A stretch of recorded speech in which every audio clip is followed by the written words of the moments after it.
সুনামগঞ্জের র্যাবের উদ্যোগে সুরমা ইউনিয়নে ৫ শতাধিক বন্যার্ত মানুষের মাঝে ত্রাণ সামগ্রী বিতরণ ও ফ্রি মেডিকেল সেবা প্রদান। এসআর নিউজ 24-এ সবাইকে স্বাগতম। তথ্য ভিডিও চিত্রে মোহাম্মদ শুকুর আলী। র্যাব সদস্যরা দেশের যে কোনো সংকটময় মুহূর্তে সবসময়ই জনগণের পাশে থেকে কাজ করে যাচ্ছে। র্যাব মহাপরিচালক, র্যাপিড অ্যাকশন ব্যাটালিয়ন র্যাবের মহাপরিচালক ব্যারিস্টার মোহাম্মদ হারুনার রশিদ বলেছেন, র্যাব সদস্য দেশের যে কোনো সংকটময় মুহূর্তে যে কোনো পরিস্থিতিতে দেশের জন্য, দেশের মানুষের জন্য কাজ করে যাচ্ছে। দেশে হলি আর্টিজেনের মতো সন্ত্রাসী কার্যক্রমকে র্যাব কঠোর হাতে দমন করতে সক্ষম হয়েছে। দেশে বর্তমানে কোনো ধরনের জঙ্গি কার্যক্রম নেই। আর কোনো সংগঠন মাথা চাড়া দেওয়ার চেষ্টা করলে আমাদের গোয়েন্দা সংস্থার নিকট তথ্য থাকে এবং তাৎক্ষণিক এ ব্যাপারে আইনগত ব্যবস্থা নেওয়ার ফলে ওরা এখন আর তৎপর হতে পারেনি।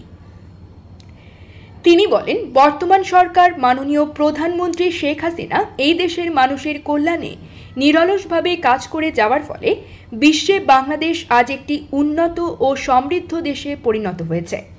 তিনি বলেন, সাম্প্রতিক বন্যায় সুনামগঞ্জে যারা ক্ষতিগ্রস্ত হয়েছেন এবং বাড়িতে আটকা পড়ে আছেন, র্যাব সদস্যরা তাদের উদ্ধার করে নিরাপদ জায়গাতে নিয়ে আসছে এবং খাদ্য সহায়তা দিয়ে যাচ্ছে। তিনি আজ সোমবার দুপুরে র্যাপিড অ্যাকশন ব্যাটালিয়ন র্যাব ৯-এর সুনামগঞ্জের উদ্যোগে সদর উপজেলার সুরমা ইউনিয়নের পূর্ব সদরগড় মাঠে ইউনিয়নের ১-২-৩ নং ওয়ার্ডের ৫ শতাধিক বানভাসী প্রতিজন মানুষের মাঝে এক সপ্তাহের জন্য নিত্য প্রয়োজনীয় চাল, ডাল, তেল, শুকনো খাবার, বিস্কুট, পানি ও ওর স্যালাইন বিতরণ এবং ফ্রি মেডিকেল ক্যাম্পে বানভাসী মানুষজন, ডায়রিয়া সহ বিভিন্ন ধরনের পানিবাহিত রোগে আক্রান্তদের বিনামূল্যে চিকিৎসা সেবা কার্যক্রম পরিদর্শন শেষে সাংবাদিকদের প্রশ্নের জবাবে র্যাবের ডিজি ব্যারিস্টার মোহাম্মদ হারুনার রশিদ এসব কথা বলেন।